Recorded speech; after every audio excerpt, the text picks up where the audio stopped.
Чули про те, що сьогодні разом з президентом я не відслідковував, чесно кажучи, але десь біля 100 народних депутатів з фракції "Слуга народу" поїхали на передову спілкуватися з бійцями.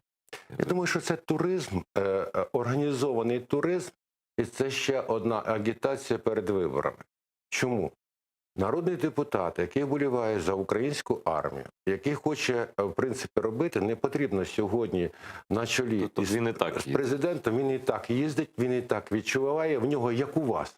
От сьогодні є там 36-ї бригади, там Сухаревської, тобто є 30-ї бригади. Такого я знаю просто, там, ви знаєте, чи чув про кого. і ви з ними на телефоні, ви з ними спілкуєтесь, хоча б раз в місяць. І через це народний депутат, який насправді боліває за армію, хоче почути, то він не чекає, поки за 4 дні перед виборами на чолі з президентом поїдуть і зроблять гарну картинку, гарний запишуть відосик. Це відосик не більше.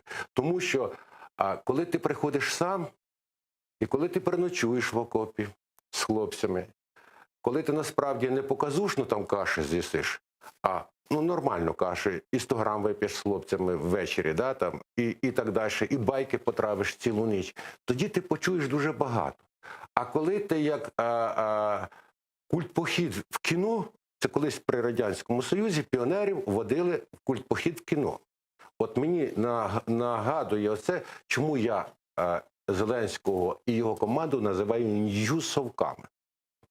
Це новітні совки. Вони молоді, але по духу вони совки. І от подивишся, і вони так повторюють те, що було тоді.